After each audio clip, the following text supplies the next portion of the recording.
Hello friends, welcome back to Cozy Books and Knits. If we've met before, it's lovely to have you back. And if we've not met before, my name is Eleanor, also known as Cozy Books and Knits online. I live in the English countryside with my 2 cats and my husband-to-be in our Victorian cottage. And I love all cozy hobbies. So if you'd like to join, please do. Grab a cup of something. I'm drinking coffee today. It's very much needed, and come and get cozy with me. Join us whilst we talk about today's topic, which is reading and knitting at the same time. If you're anything like me, and I'm sure a lot of you are, and that's how you've ended up here, then you know that we all have too many hobbies and not enough time for them all. So that's why I like to merge. We're combining hobbies. I love to read. As you can see, this is one of my bookshelves, and what you also can't see is the enormous piles and stacks of books that I've not read yet that I really want to get through, and I also have an enormous list of knitting projects that I'd like to get through, and I find nothing more relaxing than sitting and combining those two things. I don't watch a lot of TV, so whilst a lot of people will watch TV whilst they knit, I don't really enjoy that. Well, I do a little bit, but not too much. There's not loads of TV, and I'm not a super big film watcher either. So I tend to like to read whilst I knit. It just brings me a lot of peace, it soothes my anxiety, and there's a lot of reading that I have really want to get done this year, and a lot of knitting I really want to get done this year. So what better way to tackle both project and to be read lists than by combining them and doing them at the same time. And I've shared quite a lot of this on my Instagram. I'm also Cozy Books and Knits over on Instagram if you want to join me on more of my day-to-day life. We do a lot of, probably a bit more talking about the reading side over there, and real-time updates about what I'm knitting, what I'm working on, and I take you with me when I go out and do some of the other things I love to do, like antique hunting and hunting down coffee shops and just other cozy things. I'm currently in the midst of decorating our little cottage, so there's a lot of that goes on over on Instagram as well, so if you want to follow me there, please do. But I post often about my knitting and reading setups, and I get loads of questions, so I thought today's video would just be a bit of a resource for you all on all the things that I use to make knitting and reading better and more enjoyable, easier and more possible. And we're going to talk about 3 different formats today. We're going to talk about audiobooks, eBooks and physical books, the big mama, because a lot of people just listen to audiobooks, but I read in many different ways whilst I'm knitting, and I make it work, and I'm going to share with you the things that I use to make that happen. So the first category to talk about is audiobooks. Now this I'm sure a lot of you know about already, because that's the sort of default if you're knitting and want to read at the same time, is to listen, because then you can have your hands free and you don't have to look. So it makes a lot of sense. So, you know, I won't talk too much about that, but I am going to share with you a couple of my favourite places to get audiobooks, because again, that's something that I've been asked by quite a few of you. So I'm sure a lot of you will have heard of Audible. That's great. It's a subscription service. I'm not going to talk your ears off about Audible because we've all heard a lot about it. But you can sign up for a free trial to see if you like it. Generally, that works that you get 1 credit a month, 1 audio book a month, and that is not enough for me. And you can pay for more credits, I think, per month. So it's good, and it sort of contributes to my reading, but it's not enough. So my other favourite places to get audiobooks from, if you're looking for a subscription model, Libro FM is really good as well, so you can check that one out. They've got a really big selection of books if you're looking for perhaps an alternative subscription model to Audible. Now, my absolute favourite way to access audiobooks is for free. We love free reading, we love accessible reading. So I love to access audiobooks through my local library. Usually your library will have one of these apps, sometimes two of these apps, maybe even a different app, but my library use both Libby and BorrowBox. Libby I hear spoken about quite a lot, BorrowBox less. So if you head over to your local council library's website, you'll be able to find out exactly which apps they use, but most libraries will allow this. And actually a lot of libraries don't require you to live in the area to sign up for a library card with them. So if your county doesn't have one, perhaps try another county. Phone them up, speak to them. I'm sure there will be a way for you to get access to a library's audiobook catalogue. And libraries have a lot of knitting pattern books, so that's an accessible way to get knitting patterns for free as well if you need. So don't underestimate your local library. I think that's all I'll say on audiobooks, because nobody really needs any tips on how to listen to an audiobook while they knit. It's self-explanatory. So what I imagine you're all here for is the ebooks and the physical books. So I think what I'm going to do is I'm going to show you some of my favourite equipment, because yes, equipment is the right word. We've got all sorts of setups going on here, and then I'll probably take you to another location and we'll do some demonstrations. So we'll start with the ebooks. Now I have a Kindle. Let me show you my Kindle, it's really cute. I have all of these little stickers and a little pop socket and a little Polaroid of William, and the sage green is just adorable. Now this bad boy, this is the business. So this is a little cushion that has a little Kindle holder attached to it, and there you go, and you can just sort of position this however you choose.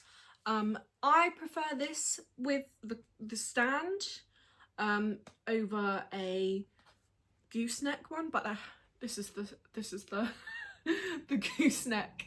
But you can get the ones that have the like big long arm, and then you can clip them onto something, and I've used one of those in the past, and that's some people's preference, but for me, I have bad eyes, so I like to be able to get things really close to my face, so them being like far away was not ideal for me, and I just find it really comfy to be able to like sit however I like and have this stand in front of me.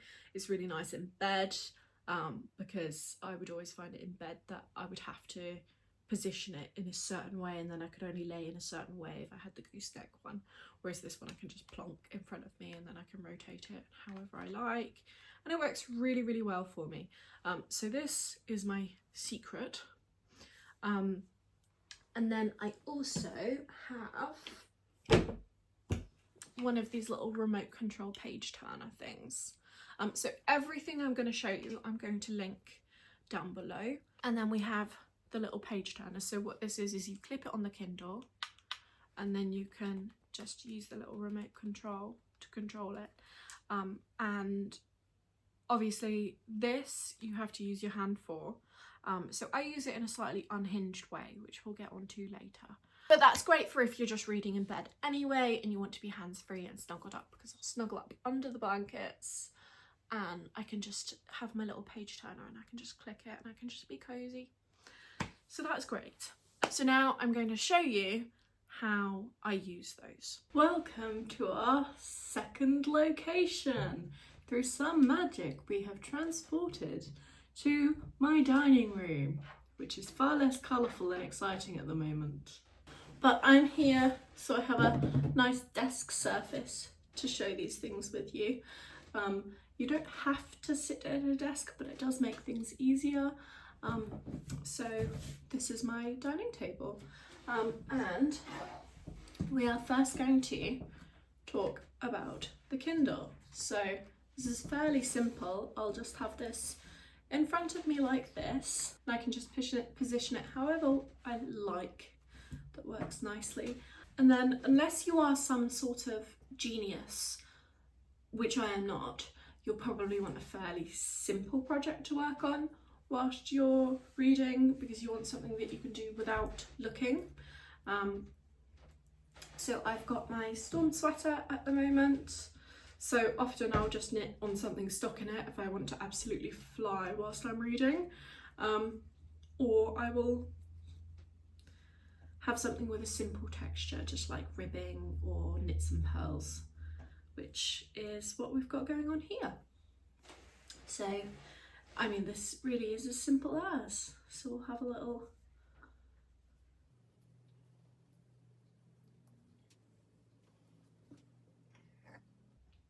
Now you can take this up a notch if, as I said previously, you are slightly unhinged. Often when I'm working like this, I will just work simply, and then I'll either just lean forward like that or take my hand off the project to turn the page. And as I said, you can take it up a notch, and that's where our little page turner goodie comes in. So you just clip this. Don't do that. That's not part of the tutorial. Clip it on like that, and then you can just turn the page with the little clicker. But then we get into the problem of holding project and holding this. So as I said, slightly unhinged. So I tend to put the clicker under my foot and use it like a foot pedal. And then you could just, I'm just going to position this to you, look, so you can see. So I'm knitting, I'm reading, I'm knitting, I'm reading, and the page is turning. Look at that. So this is where my family laugh at me, but sometimes you're committed to the cause. Sometimes if I know it's like a real intense session and I want to make progress, then I will do this, because sometimes it just gets annoying to stop your flow to turn the page. So there are ways around that. Exhibit A. So you don't have to do this. You can just get a Kindle stand and be less unhinged, but I know some of you are as unhinged as I am, let's not lie. Right, so now we're going to talk about reading physical books. And this is the thing I get the questions on most. And what I use to read physical books whilst I'm knitting is this handy dandy thing. This is a cooking book stand. It's got like a little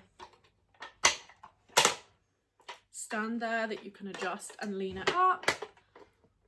And then it's got these little grippers that hold your pages. These are designed for cookery books and you'd use it in the kitchen, but I find it works brilliantly for reading physical books. So let me show you how I use this to read whilst I'm knitting. Right, welcome back to our second location, where we are now going to demonstrate reading a physical book whilst we knit. And for that we will need our cookery book stand and our book. So these are really simple, but they really change the game. And you just have these little doodahs that are meant to hold cookery book pages in place, but they work. So I just...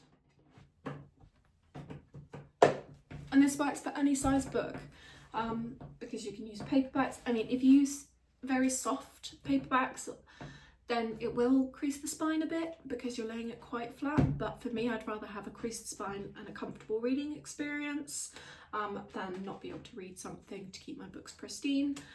So just be aware that you know, bending your book open flat like that, particularly with UK paperbacks. I know US paperbacks can often have a lot more give, but it can crease the spine, but I don't mind that. And hardbacks will just lay perfect anyway within there. And it just holds your pages, and it's such a simple thing, but it just changes the game. So I'll even like lay in bed and just have this on my lap, reading, sitting on the sofa. I'll have it like on my lap in front of me. We can even take this up a notch with this little thing. Just clip it on there. Isn't that great? So when I'm reading in the evenings, this is the perfect comfy cozy setup for me to read my physical books. I'll put the book on the stand, put the little light on, and I'll be like in bed with this on my lap or just sitting somewhere comfortable, and we're ready to go. Turn this off for now because we clearly don't need it. But I'll link this as well. This is my favourite book light. I use this just to clip to books as well, not just on this stand, but you can clip it to the stand, and that's great because it also, if you position it outwards a little bit, it gives you a bit of light for the knitting, which is really, really great because we don't want to strain our eyes. I also have a neck light, but this is my preference. So I'll just knit away like this.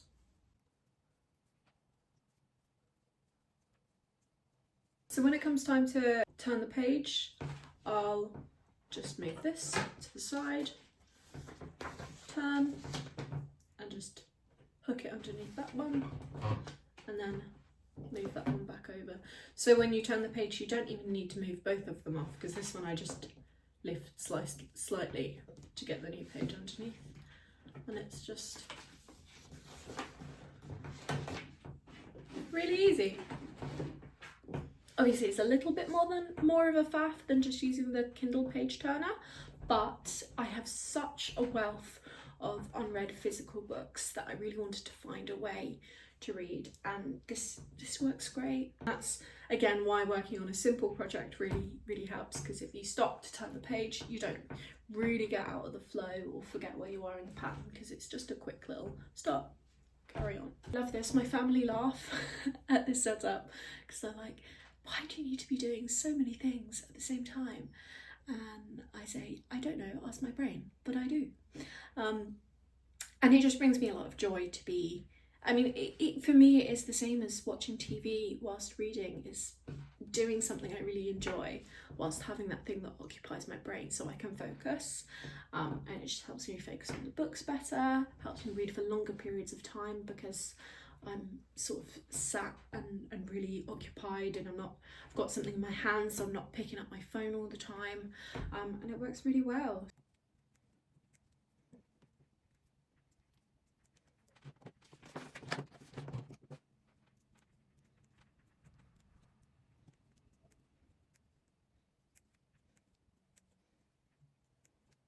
So thank you so much for joining me whilst I talk about my obsessive pursuit of my hobbies.